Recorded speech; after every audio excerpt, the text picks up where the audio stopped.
I would now like to welcome you all formally, and especially to some of our special guests from the Taipei Economic and Cultural Office. In particular, the Deputy Representative, Regine Chen, who's here representing the office. The representative is travelling elsewhere, I believe. And also our friend Jill Lai, who is the education representative at the TECO office. Without them, the Taiwan Studies program would not exist, and this update wouldn't be able to occur. So now it's my pleasure to introduce our great friend, the Dean of our college, Professor Helen Sullivan, to say a few words of welcome on behalf of the college, the university, and herself. I'd like to thank you all for joining us this evening for the 2024 ANU Taiwan update. As we begin, I would like also to acknowledge and celebrate and pay my respects to the Ngunnawal and Ngambri people, the traditional owners of the land on which we meet, and pay my respects to all First Nations people present. This annual Taiwan update is the opportunity we have here at the ANU to take a closer look at significant issues on a very diverse and dynamic island, which seems to kind of understate just what it is we're exploring when we think about what we understand to explore through the Taiwan update. We're very proud in the ANU College of Asia and the Pacific to be the only university in Australia with a dedicated Taiwan studies program, and for over 10 years the courses and the events of this program have been introducing our students to key aspects of Taiwanese culture, history and language. And the only reason we're able to run this program is thanks to the ongoing support from Taiwan's Ministry of Education and the Taipei Economic and Cultural Office here in Canberra. And I would like to extend my very grateful thanks to Regina and her colleagues. So due to our commitment to the study of Taiwan, it's fitting that we then take the opportunity to step back each year and think through, with a distinguished group of academics, about what's happening and how we can engage more productively with life in Taiwan. As you will all know, Taiwan is often in the news for reasons that need no explanation here, but the nature and unique qualities of the Taiwanese experience certainly deserve much more of our attention. This year, the presentations and one film that make up the Taiwan update will move from the global to the local, from knowledge of Taiwan as a whole to the lives of different groups and communities.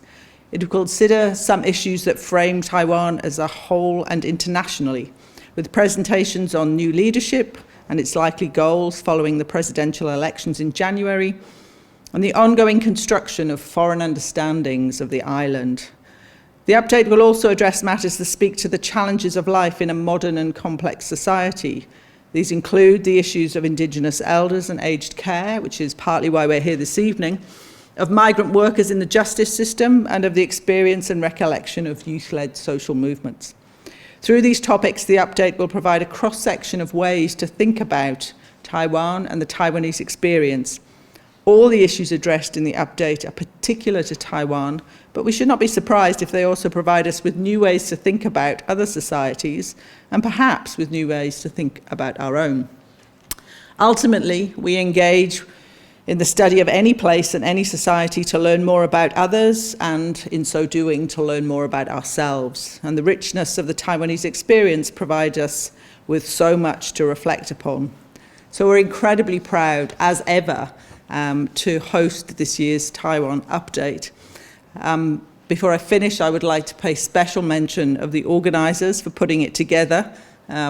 These things always appear to be seamless, but it involves a huge amount of work, not least because the ANU is not the easiest place to organise anything at. So the organisers certainly deserve our thanks.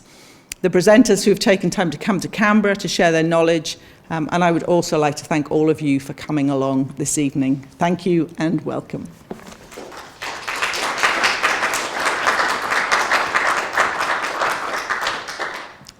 Thank you very much, Helen. Now I'd like to ask our representative from the Taipei Economic and Cultural Office Deputy Representative Regine Chen to say a few words. Thank you. Good evening, everyone, and thank you for Ben for hosting this event. I'm pretty honored to be standing before you today for this significant event, the Taiwan Update 2024, hosted by CIW of the Australian National University. I would also like to express my gratitude to the organizer ANU and the CIW for their dedication for fostering understanding and dialogue on Taiwan-related issues. At the first glance, Australia and Taiwan might look quite different. Australia is steeped in traditions of the West and rich in the heritage of the English-speaking world, while Taiwan is from a completely different cultural tradition with radically different languages, practices, influences, and even food. But on the closer inspection, we can see that Taiwan and Australia actually share a great deal. Like Australia, Taiwan is one of the most dynamic democracy in the world, with world-class health system, high standard of living, and high-end technology. Australia and Taiwan share common values of freedom and human rights. Both are committed to the peace and stability in the region, as well as economic prosperity and free trade, and enjoy frequent people-to-people exchanges. And Australian friends also love Taiwan's bubble tea very much. And so this year's Taiwan Update program will tell the Australian audience about Taiwan's story on the prospect and the challenges for consolidation of democracy, domestic politics, and social justice that Taiwan is facing today. Like many countries, Taiwan's journey to democracy has not been without challenges. Citizen social movement played a vital role in forging our path to freedom and democratization. They are deeply ingrained in our collective memory. This story and the way they're being told brings us important lessons and for our future generations, reminding us of the efforts and the sacrifice that is freedom's price. On the other hand, Taiwan, like Australia, is enriched by our indigenous peoples. Taiwan is in a dialogue of change and celebration with our First Nations. We are working to address past wrongs and reaffirm their status as a treasured part of our mother nation. And like Australia, Taiwan is always seeking to strengthen our society by leveraging the power of diversity. We wish to embrace new guests and citizens from all over the world, as well as the improving conditions for our immigrants, especially migrant workers in Taiwan. And Taiwan and many other countries also share a range of challenges, such as climate change, disinformation, and polarized view that might threaten our social cohesion. Not to mention that it is almost impossible to ignore the shadow of geopolitical tension in our region, which loom over all of our work and progress, especially so for us in Taiwan to be reminded every day by constant military planes and ships incursion into the Taiwan Strait. What we are grateful, however, is the program like this, which provide a chance to let our friends around the world know that Taiwan is more than just a flashpoint. We are an integral part of international community that stand both ready and willing to make a positive contribution to the world. We in Taiwan are very proud of our people, our country, and our story, and strive to make it a better Taiwan. So this event here, sponsored by Taiwan's Ministry of Education, we are having speakers from Taiwan and Australia to present a deeper insight into Taiwan's culture, values, and aspirations. So in the end, I hope you enjoy the program and look forward to more and closer connections with our good friends in Australia. Thank you. Thank you so much, Regine. It's now my very great pleasure to introduce our speaker tonight, Dr. Wasiq Silan. It's always it's been commonly the case when I teach about Taiwan, contemporary Taiwan, every year in different forums. And one of the continuing and I think important and pleasing things that I find in the teaching is amongst all the various topics, the students arrive, and of course Taiwan Straits issues is at top of mind. But as we go along, one of the issues, one of the aspects of contemporary Taiwan that really takes a hold of the interests of contemporary Australian students is Indigenous Taiwan.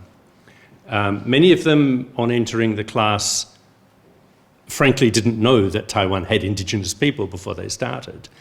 But coming from a country, and indeed an institution, as you've seen, where Indigenous matters are often front of mind, to learn about Taiwan's Indigenous people is often very stimulating for them, and indeed some of my students have been Indigenous Australians who have found studying Indigenous Taiwanese of great importance.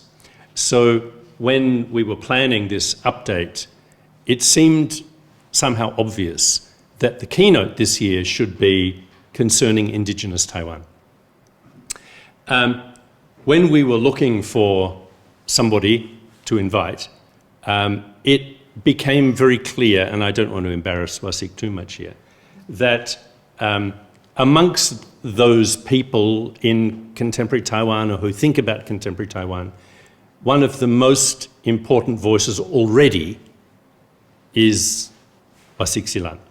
And this is despite the fact that she has in fact spent more than a decade outside the country studying in Finland, which is why you'll see on the slide here the reference to the University of Helsinki, which is where Dr. Silan completed her PhD and other research. She has relatively recently returned to Taiwan to take up a position at National Donghua University in Hualien, which is in Taiwan one of the absolute centers of Indigenous, the study of Indigenous people, but also Indigenous people studying at university. And it's very appropriate, I think, that she has, in a sense, come home, although her home is not on the East Coast. Traditionally, it's in the north. I will invite her to tell you its name in her language, which I can't pronounce, but is known as the Nanshi River Valley.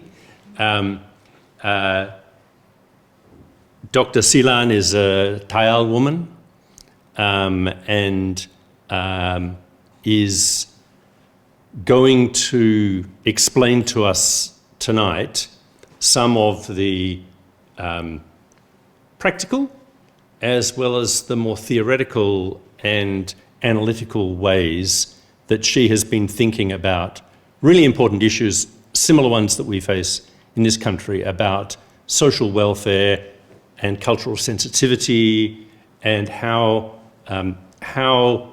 social organizations can be made to work in very specific cultural contexts, in this case from the Tayal people. So it's a really very great pleasure to introduce Wasiq Silan to you tonight. I'm sure you will be fascinated, interested, and knowing her somewhat amused at times. I'm not sure if you're going to make jokes, but you're always making jokes when I've known you. No jokes tonight, sorry. But it will be, I'm sure, a wonderful talk, and we are privileged to have her in our company. So, Wasiq. Thank you so much for the warm welcome, Paul, Ben, and Helen, and the organizing committee. And it has been fantastic to be here. And thank you, Teko and the team, for being here and supporting this event. And I think I have been always a learner in different places. I'm still learning my ancestral language, which I changed into where I will going to present later in the second slide. But then I'm just wanted to make a point that I'm here to learn from all of you, and then I'm really looking forward to the feedback and discussion towards the end. And this picture over here is during one of the field work that I had been doing with an elder whose name is Silan, also the same name as my dad. And if you look closely into this picture, you will see this multi-layered ways of colonization or ways of national layers that indigenous people have to navigate, of them going to the war, and those young men in the black and white picture, there were only 2 surviving people coming back to our community, and also the Christianity and tourism and commodification of our culture and marketization. All of these has an impact on aged care, and it is just very welcome to have you here. And currently I'm based in National Donghua University, which I'm continuing my teaching and research and also advocacy on aged care for the Taiwan indigenous people. And over here, I want to pass around this book that is published by my colleague and close friend of mine, Yabong, who has talked about her experience and her parents' story as a way to decolonize care and how we see care in the Taiwanese context. And drawing the relations to Finland, I have also published together with 4 Norwegian colleagues on relational and indigenous way of looking at care and well-being in a cross-indigeneity perspective. So there will be voices from elders in Taiwan, in my community, Taiwan community, and also in Norway, in northern Norway and central Norway. And it's in 6 languages. So indigenous languages here and the dominant languages, and also in the context of Norway. So just before I will pass this around, so thank you so much for being here. I will set this up if I succeed, yes. And then I will take this. I'm not very good with technology, and I hope this will proceed smoothly. Yes. Yes, okay, great. Thank you so much. Okay, so before we start, I will, also as a way of acknowledging and then paying back the respect, and also the way for me to also practice and sharpen up my Taiwan. So I will do acknowledge the country. Okay. Soni kaniga nyuksakumaki kalang also hejina kampela. Taiwan guna wan ru kampri zok kaniga inequality maki vabal reheyannya. Kauns wan ini sabyak sunan mevegan isu. Skura maku karan gunawan ru ngambri zuk tematuk tunusku vevenekis naha arin serarannya tehok misu iaka anasu vavanya. So in order to know my research and my perspective on aged care, you have to know who I am and from which perspective I'm telling the story. So I have multiple names throughout my life. I am not born an indigenous person registered in the Taiwanese system, but I have become one, and it has informed my perspective in indigeneity. So when I was born, my name was Chen Yan. Chen is a parental name from my grandfather, who is a general from the KMT army that has retreated to Taiwan after the Second World War. And in my basic educational year, I continue to use Chen Yan. And Yan, by the way, means easygoing and safe. So it's like a very nice blessing from the family. And on top of that, I was given the name Grace, which almost everybody, when you're learning English, you're supposed to be having a Western name, so then people will not able to pronounce your name. But then in the university years, I changed my last name from Chen to Gao following my dad's decision. And according to the Taiwan status law, I gained the status of indigenous because my grandma, when the Kuomintang army came to Taiwan, they randomly allocated her a last name Gao. So although her name in the Taiwan community is not Gao at all, but then she was given, so this was my grandmother, and then she was given the name Gao Yuyun. So Gao becomes a marker in the Taiwanese law that we reclaim the indigenous identity. So in the university years, I changed my name from Chen to Gao, and also that I don't feel it is safe to become an indigenous person because there's a lot of stigmatization and people feel that you're stupid, and if you are indigenous student, you get these extra points for nothing, and I didn't feel that I am comfortable with carrying this stigma. So it was a conscious choice during the university years I reclaimed. And then after my university, I went abroad, and then through entering permanent forum in New York and the UN, and also like talking to different mentors and friends, I slowly recognized that this is not something that I encounter, but it's like a global trend of colonization and decolonization. So I started to think that maybe I should reclaim my name Wasiq, which is given by my grandmother here. Like I shouldn't be using Grace because Grace is cool, but then Wasiq is cooler. So then I was thinking that yes, I would be using Wasiq Silan. But it's a navigating process of using Wasiq Silan because the naming system in Taiwan society is different from the Western society, but if you're interested, we can talk more on the Q&A. But I have a constant fear because I don't feel I'm indigenous enough. People look at me and they'll say like, you're not indigenous. Don't pretend. You're not. You have weird accent. You don't know our jokes. You don't live in the community. You have never lived an indigenous life. So it has been a process and is still continuing, facing this uncertainty and frustration that I slowly recognize is not about how pure I am or how familiar I am with the culture or language or my appearance, but it's about embracing the fluid process and then like keep committed in the revitalization that is keep happening also now in the democratization like in Taiwan. So today I will cover these brief things. I was told that I have only 45 to 50 minutes, so please scream when I'm just getting overhead. I will set a timer of 45 minutes just so then Ben will not come here and then grab this microphone away from me. Yes. So just to like set the background that who are indigenous peoples? Are there indigenous peoples in Taiwan? And yes, we have 16 indigenous peoples in Taiwan being officially recognized, and many are yet to be recognized. And there are about 2.4% of the Taiwan population, so a little bit more than 500,000. And then we all have differences in culture and languages, customs and social structures. And we are the Taiwan people, we are the third largest, about 93,000 persons. And we have different languages, different like a traditional plant and knowledge and all that. And there's also this history of colonial rule in Taiwan and indigenous peoples and also aged care. We are kind of keep navigating and then tackling this colonial rule history. And one of the most prominent ones are the Japanese rule and also the rule of Republic of China, known as Taiwan. And since 1987, there is democratization and there are more voices that are allowed. You can be different and you're also part of the society. But in Taiwan, we are still navigating of what does that mean to retain a differentiated citizenship in different layers and also in the area of aged care.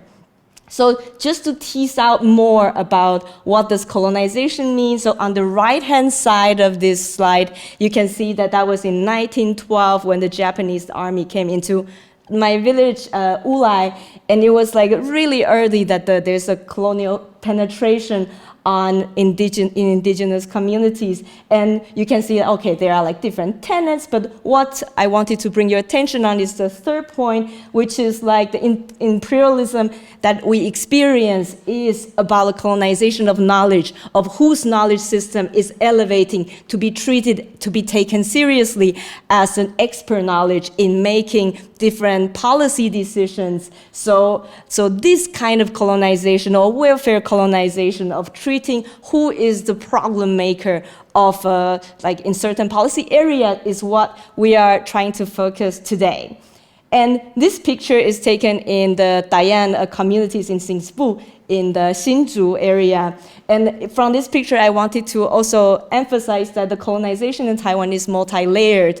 It's not it's not a singular experience of white people coming in and giving us Christianity, which is bad, and now we're fighting back. It's not so simplified, but it's more like the Christianity has been treated actually quite good because they are so involved in self-determination and like language revitalization movements in Taiwan. So when you talk to any indigenous communities in Taiwan, they will probably not talk about the bad things about Christianity, but something that they are like really empowered. And then if you look into the book from Yabong's book, you can see that for many indigenous women living in the communities and with the domestic violence that they embrace because of the historical trauma that's permeated in the communities, Christian faith has been one of the very important ways to support them to to not basically commit suicide because it's so harsh. So colonization in Taiwan is multi-layered, and we need more time and more understanding to understand.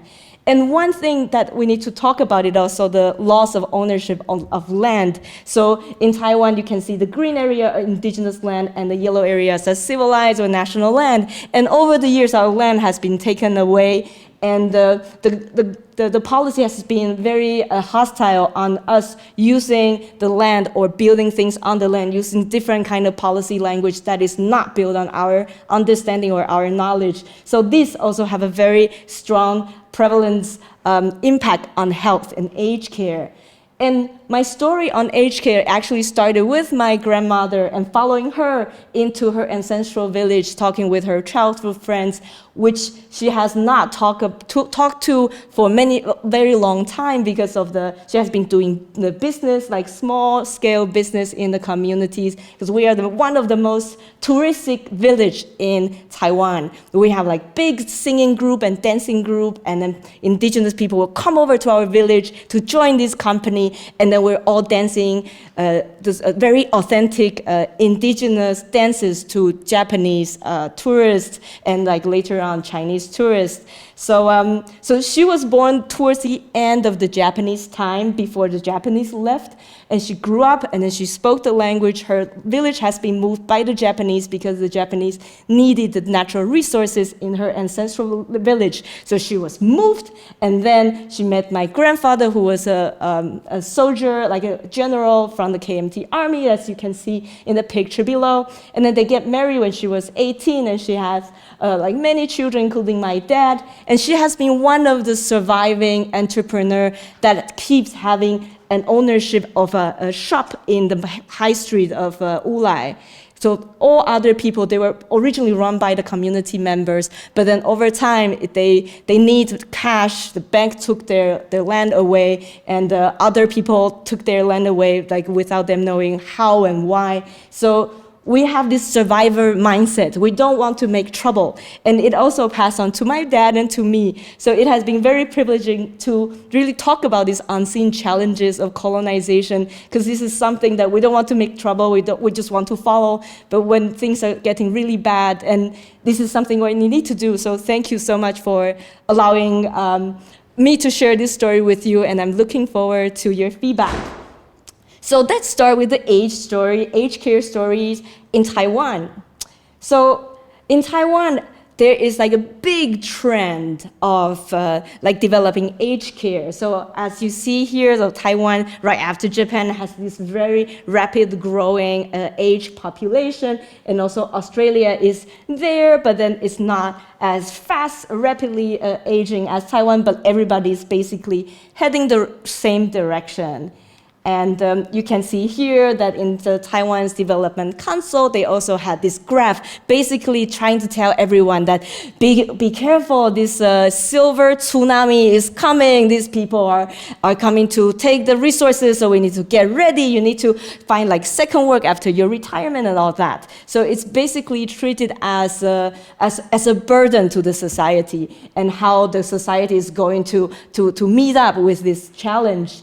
And so our government has developed a very thorough strategy for promoting aged care throughout the past decades. So, for example, you can see the 12 fold increase in budget and to improve service capacity, including like developing a system and also get more people to work in care sector and also make it more available and build more day centers so elders could stay. So, and also institutions. So it's great accomplishments and probably also similar to the Australian governments, both at the national, federal, and the local level here.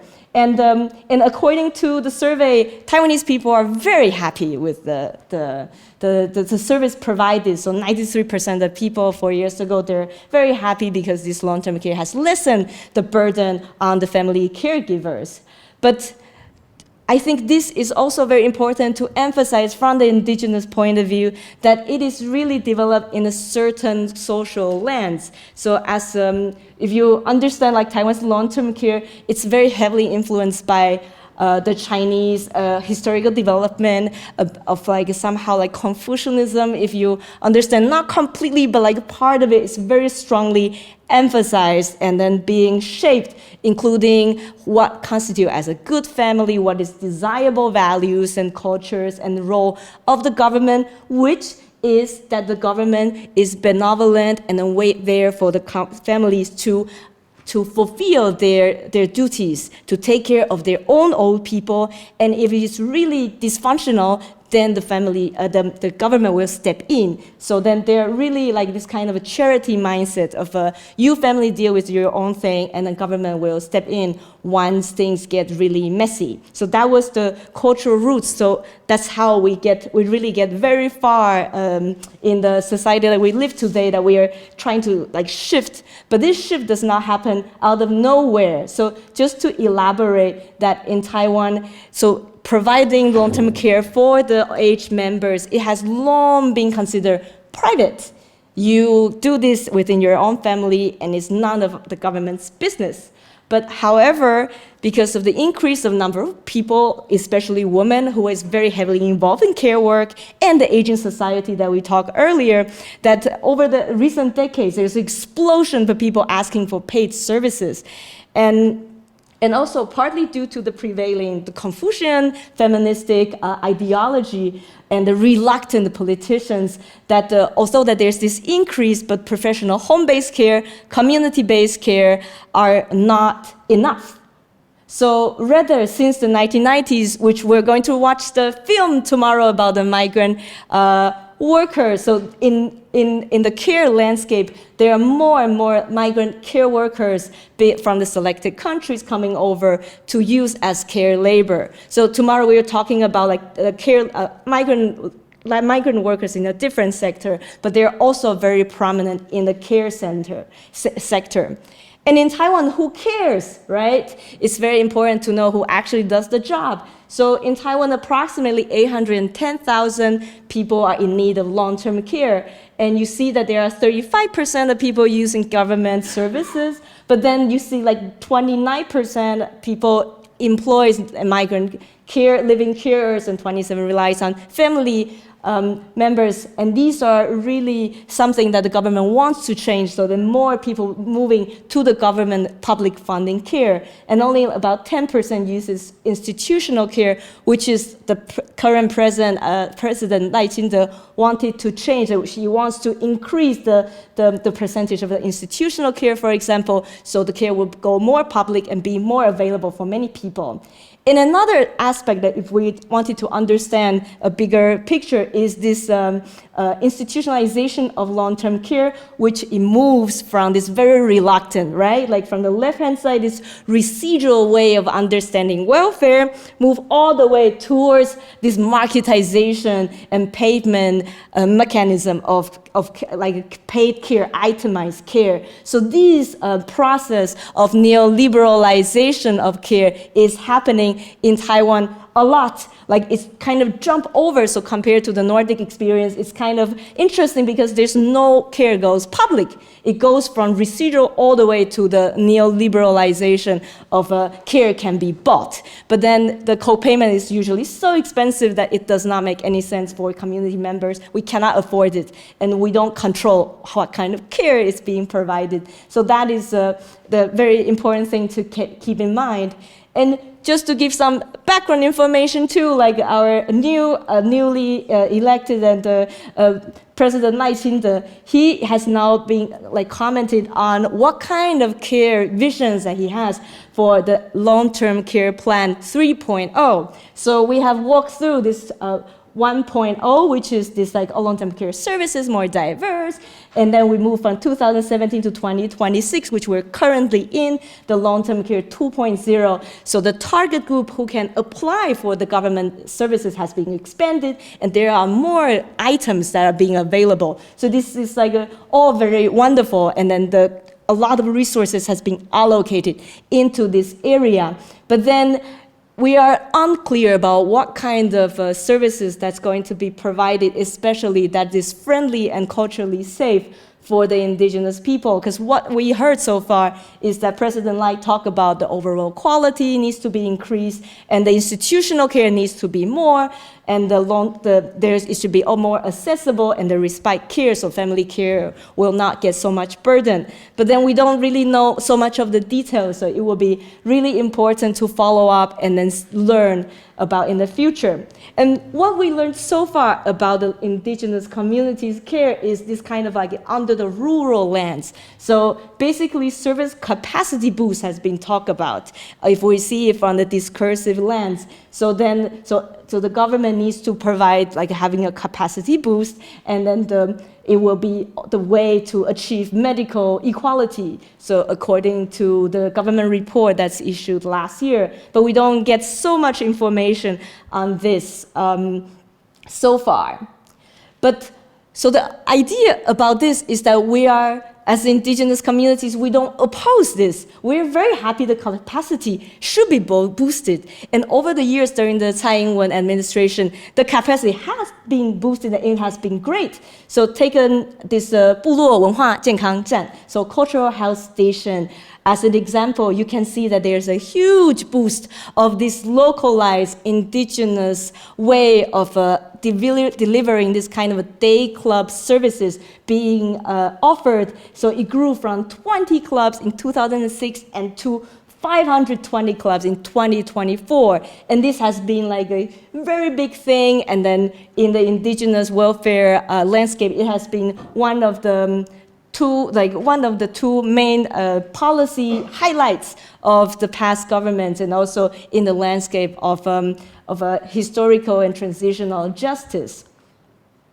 So the cultural health station, 部落文化健康站, just to give some background information if you are not yet familiar, so it was established in 2006 for general public, all the age people. But then in 2015, it was renamed, so it basically copy-pasted what it has been promoted in the plain area, and then say that, okay, now you need to have cultural health aspects, and as a way of defining care and health in a more collective and indigenous terms.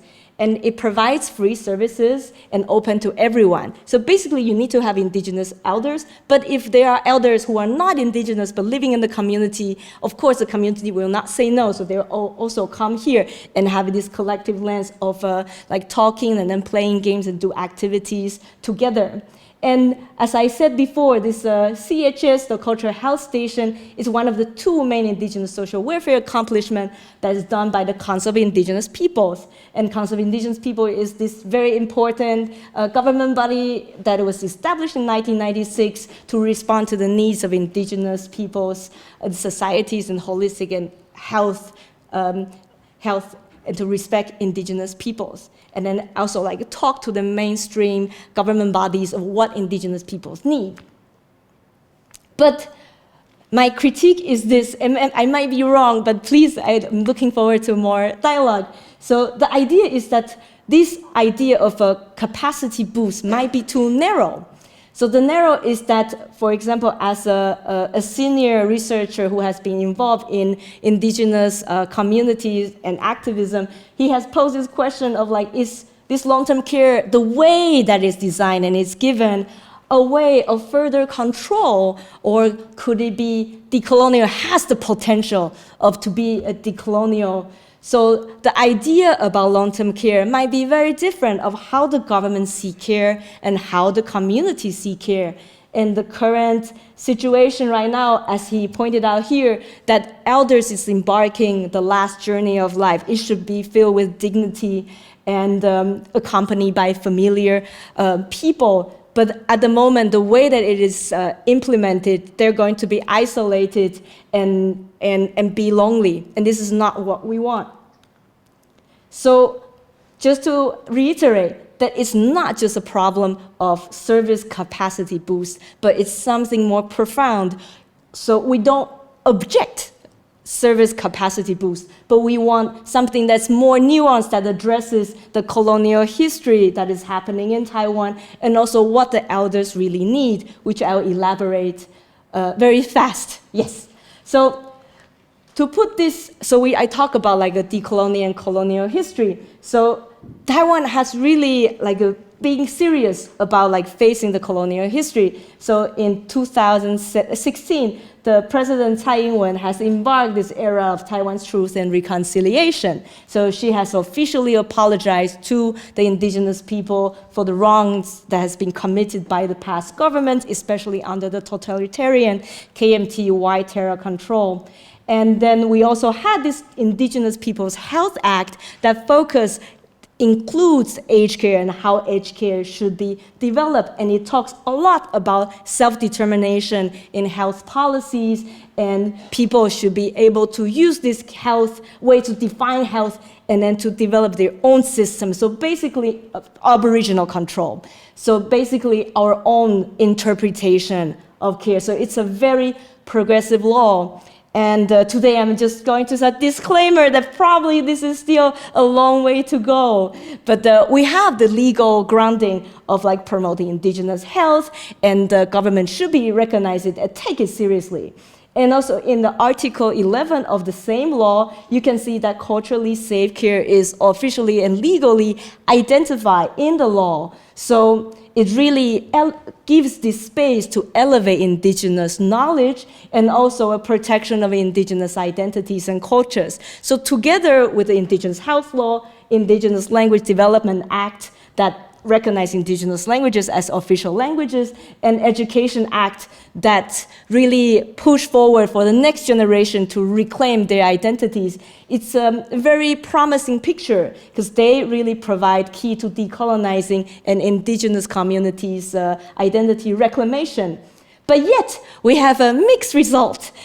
Ta-da, please, ta-da, yes. So it is based on my field work and also the research done by other colleagues that we realized that it is not so awesome picture so far. Because first of all, we have this quest for authenticity. So through the KPI system, you need to demonstrate how authentic you are. You need to demonstrate how indigenous you are.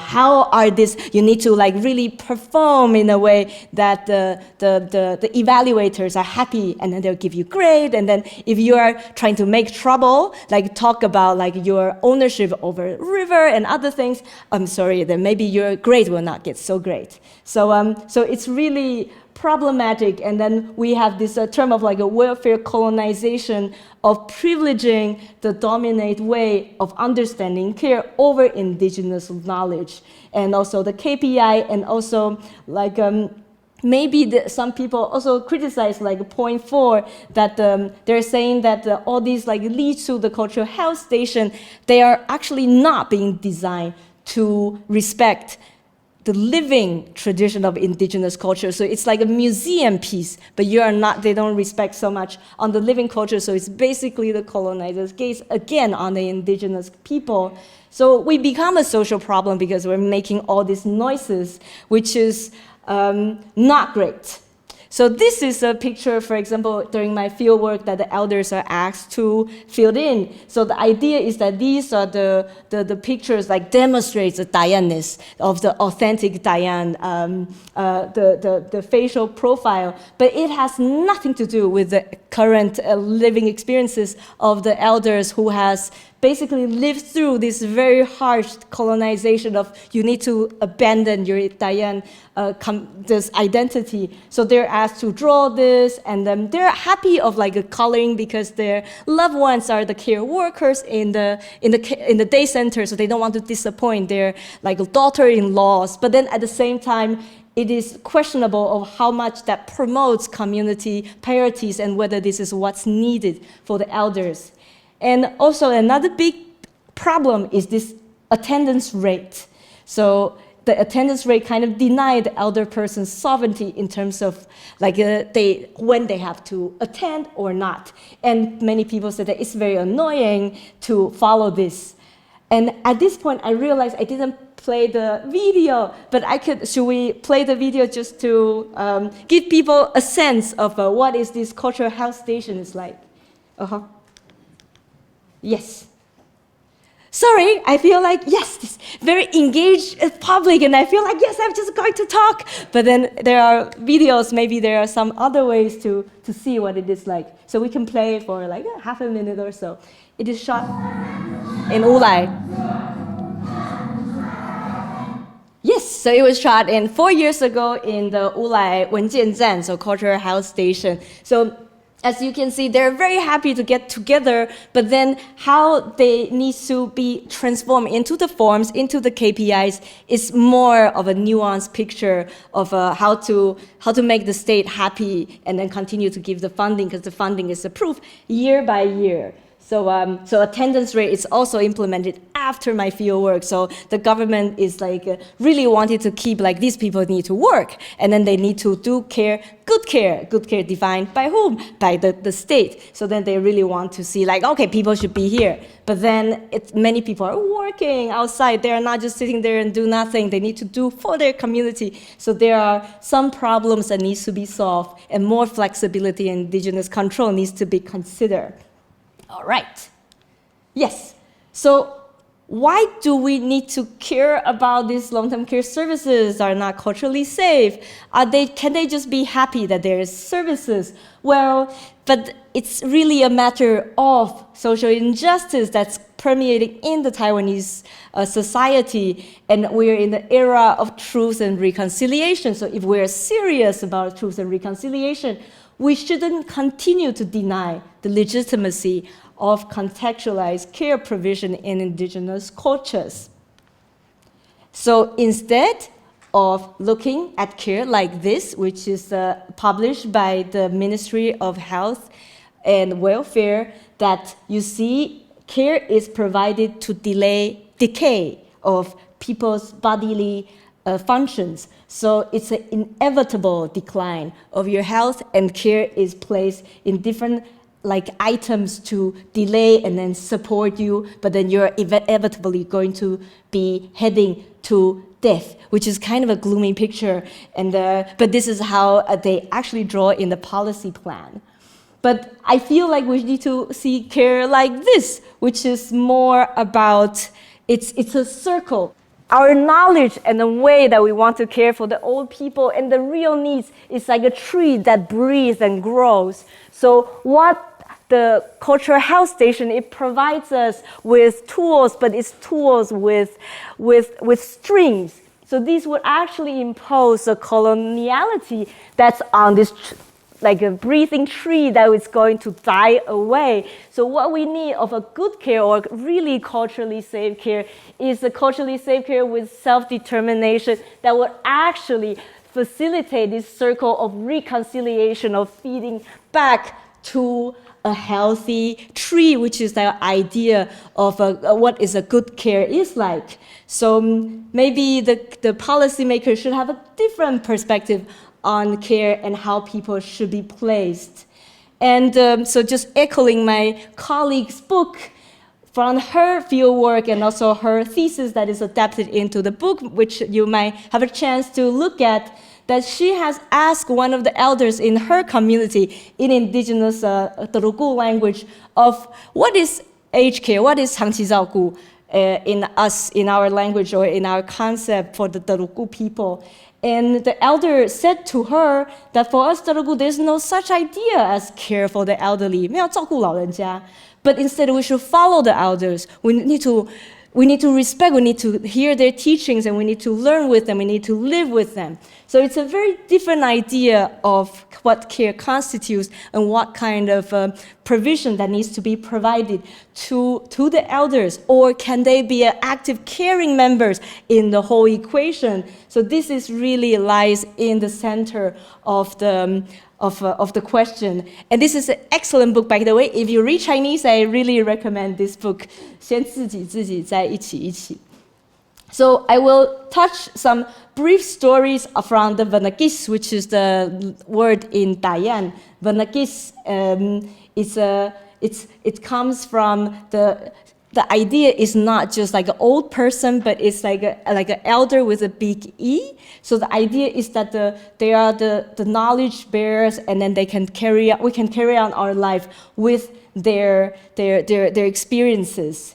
So the first thing, so just referring back to this living tree, the idea for us in the Dayan community is malahang or malahang, depending on where you are. So I put the first A in a different color, because some communities, they in the Dayan, we are a very big group, like divided by the mountains. People have like a different local language, so malahang or malahang. So we need to recenter back to this idea of care in the Dayan knowledge and Dayan way of understanding. So malahang, it doesn't necessarily mean this bodily care, but it's this care in a more holistic way. You can malahang the people, you can malahang the mountains, you can malahang together with different handicraft or different objects, but it's not really objects like stones and skies and many things. So it's like retaining a relationship that is harmonious and healthy according to the Dayan Lokaga,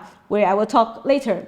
So this is my grandmother on the left hand side and my mom. My mom is Hakka from and then I'm hoping that I can learn her language soon, but not yet. And she's now learning the Dayan language very actively together with my dad. So together, it was taken like 4 years ago. And my grandmother, during that time, she just keeps saying that I want to go up to the mountains. 我要回去山上, 我要回去山上. I want to go back to the mountains. And in the beginning, I was like, yeah, what do you want to go to the mountains? There's nothing in the mountains. But then I realized, after talking many times, I realized it's not about mountains as a destination for recreation, but it's more about she wants to be connected back in a place where her parents and her brothers farm and then do stuff. So she's just very happy in the mountainous areas, and then she feels connected. So it's not about she in a physical space, but it's in a different. It's back in this ontological, epistemological way of understanding care that she felt that she's cared for. So in many ways, that the government is providing services that and it's telling us that, oh, we need to feel that we're grateful and being cared for. But maybe the elders have a different way of like going up to the mountains. Mountains in Dayan is raryak. So raryak is a mountain, and with the RG in the front, we have this Austronesian language. So the S, it comes in the beginning, so it's raryak of the mountains, and that is one of the aspects of relational care for the Dayan people. So this is basically like a summing up of like this relational care aspect is very important, and is currently not being taken seriously in the long-term care plan that is promulgated by the government. And another thing about this relational aspect is this relational chanting, lamahu. And lamahu, I think it's more clearly if we can play a clip, but I don't know if I will have time. If we don't have time, then we can. Ben said we have time, so then we can play a little bit of the lamahu. So yes. So it's lamahu by the elder in the mountains. So the idea is that our knowledge and our relational care, it's It's through singing, and it's not being considered by the national policy, but you can really see that this is it's a chanting that embraces the knowledge of the surrounding, the mountains, and also the teaching of of how the descendants should behave and what kind of care is conceptualized in a different way. So let's play 30 seconds of it. Yeah, thank you. Oh, nuai sura salapiwa, diakna sesoni, talangai huhoi naya bakang kaya, me pameno palakui, wala kamaya, muhammed koyek naika.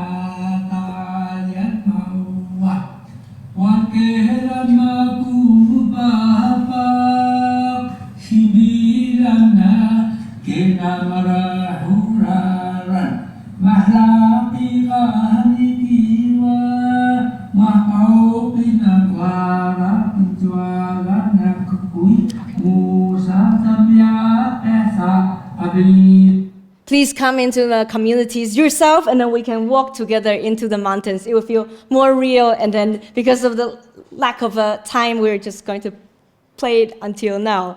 So one thing is about this really recentering Malahang for the Dayan people, and this connection of interrelational, intergenerational connection is what makes the Dayan care different from the mainstream care. Right. And the second thing is this immersion in Gaga. So Gaga, so as an anthropologist and ethnographist, as a different way, have a very complicated way of understanding Gaga. And me growing up in a community, I have not seen Gaga according to what museum told me what Gaga is. But then throughout 9 years of staying in the communities, I realized there are many internalized ways of exercising Gaga in these elders that I wouldn't be able to see if I'm just following this very strict lens that is defined by the Taiwanese or Japanese anthropologists.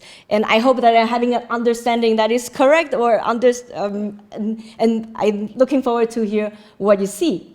So many people talk about Gaga, what they understood as Gaga. So this is basically what our customary law, or whatever name you wanted to put on it, this is our way of things. Gaga is our law and cosmology, and then this has to be the way of doing things. But the Gaga, people talk about this way, but then it's not really being elevated or translated into any of the KPIs or any of the long-term care service items. So it's kind of the elders has received these services, but then the Gaga is kind of understanding on the side. But then I see that this break is very crucial, because if the service is not embracing this very important core element, it will lead to the more services you get, the more helplessness that the elders will feel. So these kind of relational aspects should be recentered, but we are still in the process of persuading the government that this is also professional knowledge. This is something that we need, and then I'm very happy that we can talk about this, and then we can think about ways to persuade the government. So one of the elders who was in his 80s, almost 90s, and now he passed away, he told me that Gaga was good for us, and then it was like a 10 commandments. He was a very good Christian, to go into the church all the time. So it's really that through his way of doing things, I saw this connection to the land, to the mountains, to his children and grandchildren, and it's something that he does as a way of it goes in the center of his own being. So we need to uphold Gaga, and then we need to uphold these relationships that the elders have with the surrounding people and the land and the sky and the river.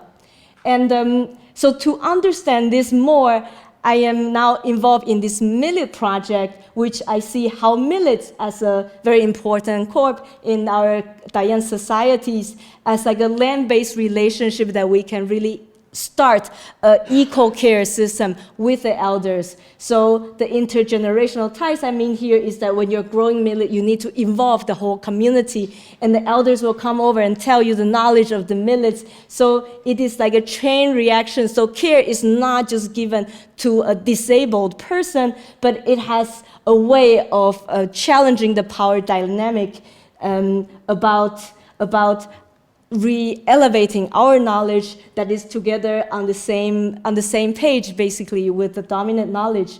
So care for the elders that, for example, the elder here, Baong, she has like talked many times to me that it's about following this Kanahana Gaga. So Kanahan normally is translated as life, so the life of Gaga, but Kanahana Gaga, normally this anthropology was translated this as culture.